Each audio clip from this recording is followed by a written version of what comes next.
Syrena zwana popularnie królową szos, samochód w pewnym sensie legendarny, samochód, który tak jak inne samochody w Polsce był bardzo długo produkowany, bo od 1957 roku do 1983, czyli 26 lat, zmieniając się stosunkowo niewiele, bo to były te modele 100, 101, 102 do 105, ale tak w rzeczywistości te zmiany naprawdę były niewielkie. Największą zmianą była zmiana sposobu otwierania drzwi w modelu 105. Ten samochód ma dużo legend, dużo mitów, które nie są zgodne z prawdą. Jednym z takich podstawowych, najczęściej powtarzanych mitów jest to, że Syrenka miała silnik od motopompy strażackiej. To nie jest prawda.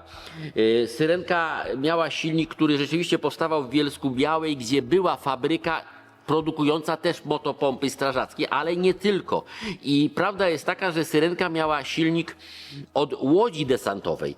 Od łodzi desantowej, z tym, że silnik oczywiście przerobiony i dopiero potem ten silnik zaadoptowano też do motopompy. A skąd wzięła się ta legenda, skąd wziął się ten mit? Otóż chodziło o to, że bezpośrednio po II wojnie światowej, gdy już zaczęliśmy produkować w obozie moskiewskim samochody, to Związek Radziecki przydzielił poszczególne gabaryty samochodów, poszczególne segmenty różnym państwom. I tak na przykład w Warszawie, w Polsce miały być produkowane samochody duże i dlatego była produkowana FSO Warszawa. W Czechach, w Czechosłowacji wtedy samochody mniejsze i dlatego produkowano nieduże Skody, a Tatra właściwie nie rozwinęła swoich skrzydeł. W Niemczech samochody dwusuwowe i stąd były Wartburgi i Trabanty, na Węgrzech autobusy i dlatego były produkowane Ikarusy. My mieliśmy produkować te samochody większe, ale Polacy chcieli, żeby też był produkowany samochód mniejszy i nie bardzo wiedzieliśmy, jak przekonać.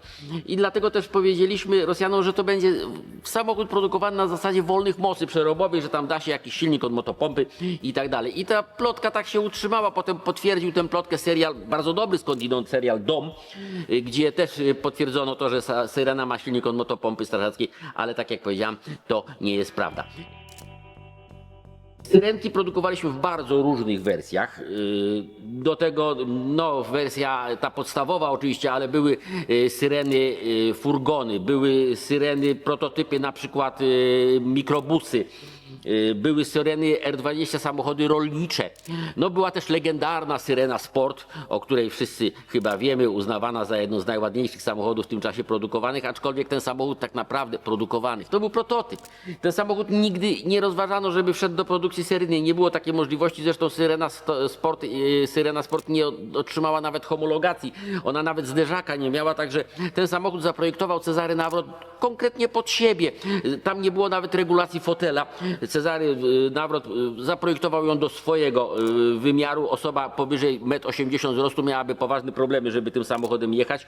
Tak więc tutaj takie mówienie, że tam ona miała ten niski przód, żeby nie wsadzić tam silnika do produkcji seryjnej, silnika od Syreny, to już jest takie trochę fantazjowanie. W rzeczywistości Syrena Sport nie miała być produkowana seryjnie, aczkolwiek rzeczywiście wyglądała bardzo, bardzo ładnie.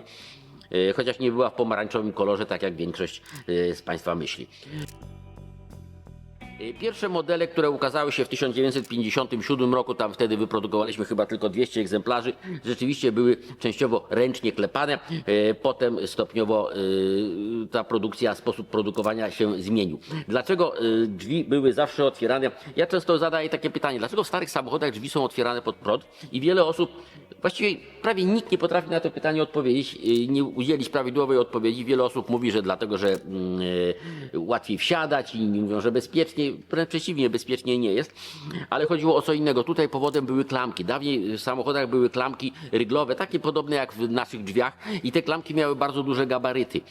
Dopiero później pojawiły się mniejsze klamki bębenkowe i dopóki były klamki ryglowe, one musiały być z przodu drzwi, dlatego że tam można było taki trójkątnik stawić i można było opuścić szybę w dół i klamka nie blokowała, bo gdyby była z tyłu drzwi, to wtedy ta szyba nie miałaby się jak opuścić. I dopiero gdy pojawiły się klamki bębenkowe, tę szybę można było opuszczać, bo klamka była mniejsza. Cóż dalej z Syrenami? One stopniowo już stawały się pośmiewiskiem po prostu. Samochód dwusuwowy w latach 80. to był już absolutny archaizm, chociaż jeździły Wartburgi do samych do końca lat 80. jeździły trabanty, ale już raczej coraz rzadziej. Z tym, że te samochody z silnikiem dwusuwowym miały też swoje zalety, dlatego że silnik dwusuwowy jest sprawniejszym silnikiem i z danej pojemności może zaoferować trochę większą moc. Poza tym Syrena miała stosunkowo niski stopień sprężania i wlewano do niej benzynę, którą trzeba było mieszać z olejem, ale mogła być to benzyna tak zwana niebieska wtedy, bo wtedy była benzyna, dzisiaj mamy 95, 98, natomiast wtedy była benzyna niebieska i benzyna żółta. Żółta to było 95, natomiast niebieska to było, o ile dobrze pamiętam, 70, była to benzyna 78-oktanowa. Ona była tańsza i Syrena taką benzyną właśnie się zadawalała. Warto powiedzieć też o tym, że Syreny brały udział w rajdzie Monte Carlo. To prawda, na początku lat 60. Mało tego, zdarzało im się dojechać do samego końca, co było w pewnym sensie sukcesem, bowiem nie wszystkie samochody sobie z tym radziły. Także ta wyśmiewana królowa szos, królowa poboczy jakoś sobie z tym radziła. No w sumie to był samochód. Tutaj taka ciekawa rzecz. Otóż w latach 70. z Syreny wszyscy się śmieli. Jeżeli ktoś miał malucha, no to było w porządku. Ten samochód nie powodował kpin. Natomiast z Syreny się śmiano, ale de facto Syrena była lepszym samochodem od Fiata 126P, tylko że był mniejszy prestiż, dlatego że Syrena oferowała znacznie więcej miejsca w środku, oferowała lepsze przyspieszenia, większą prędkość maksymalną, tańszą jazdę, bo tańsza była benzyna do Syreny i co najważniejsze, dużo większy bagażnik.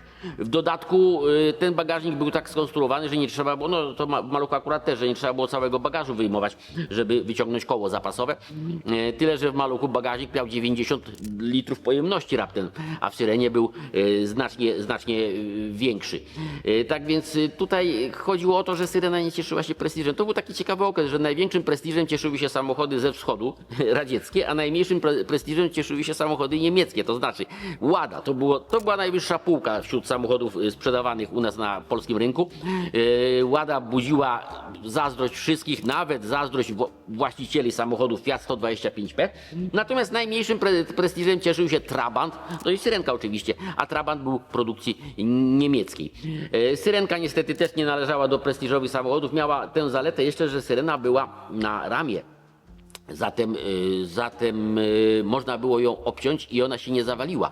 Dlatego też były popularne syrenki kabriolety, które robiono własnym szpuntem, po prostu odcinano górną część dachu. Czy Syrena była samochodem ładnym? To nie jest tak do końca, że ona była jakaś maszkara czy okropna. Nie, ona była całkiem ładnym samochodem, tyle że na swoje czasy to był, pamiętajmy, samochód z roku 1953. Produkcja zaczęła się w 1957, ale konstrukcję opracowano w 1953 roku i jak na 1953 rok ten samochód naprawdę dobrze się prezentował, ale potem z każdym rokiem się starzał. Pierwszy egzemplarz wyglądał zresztą troszeczkę inaczej. Później nazwano go Syreną 100, chociaż on oficjalnie takiej nazwy nie miał. Syrena 100, zaprojektowana przez Stanisława Panczakiewicza w 1953 roku, miała znacznie obniżone, to widać tutaj na tych dwóch prototypach. Na tym prototypie właśnie Syreny 100, a obok stoi Syrena 105. Widać, że miała obniżoną linię świateł, zupełnie inną atrapę chłodnicy, taki nietypowy znaczek z przodu, no i z tyłu nie było klapy od bagażnika, tylko była taka szuflada. No ale to był właściwie prototyp, ten prototyp miał jeszcze dach wykonany z dermatoidu, także nie była w całości Syrena blaszana. Stanisław Panczakiewicz, jej autor, uwielbiał inne materiały zamiast metalu, które chętnie stosował w swoich projektach samochodów. Tutaj obok stoi Syrena hatchback, Syrena 110. Też spotkałem się z takimi mitami, że to był pierwszy hatchback. To jest absolutna nieprawda, bo nie dość, że wcześniej przed Syreną 110 był Renault 16, to jeszcze wcześniej był Ford Abeille, były samochody włoskie hatchbacki, ale rzeczywiście jak na 60, powiedzmy tam 6 rok, ta Syrena 110 prezentowała się całkiem ładnie. Szkoda tylko, że silnik cały czas był ten sam od starej Syreny, czyli silnik dwusuwowy, ale tak naprawdę Syrena 110 nie była do końca rasowym hatchbackiem, bo o ile tylna klapa rzeczywiście podnosiła się do góry cała razem z oknem, to nie opuszczało się siedzenia tylne, więc nie można było uzyskać tej dużej przestrzeni bagażowej. Dopiero w ostatnich egzemplarzach klapę opuszczano, ale w pierwszych egzemplarzach nie. W sumie właściwie to ile tych egzemplarzy było? Około 20 sztuk, raptem zachowało się kilka do dnia dzisiejszego. W 1983 roku zakończyła się produkcja Syreny, no bo musiała się zakończyć, bo ten samochód już po prostu stawał się pośmiewiskiem. Już coraz mniej było chętnych. Syrena była już wtedy jedynym samochodem, na który nie czekano, żeby kupić. Można właściwie było po 2-3 miesiącach od wpłacenia pieniędzy Syrenę otrzymać. Ale już nikt tej Syreny po prostu nie chciał. Można ją było wygrać w różnych jakichś tam loteriach, na książeczkach oszczędnościowych. To właściwie można powiedzieć, że ją wciskano społeczeństwu. Ale no, o kierowcach samochodów Syrena mówiono, że to jest myśliciel, prawda, bo myśli, że ma samochód, a Syrena samochodem nie była. Była oczywiście samochodem, ale prestiż jej był tak niski, że nikt nie chciał kupić, a jak nikt nie chciał kupić, no to siłą rzeczy trzeba było ją zakończyć produkcję, bo za granicę jej sprzedawać nie dało się. Nigdy żadnej Syreny za granicą nie sprzedaliśmy. Ta Syrena w drugiej połowie jej egzystencji, czyli w latach 70.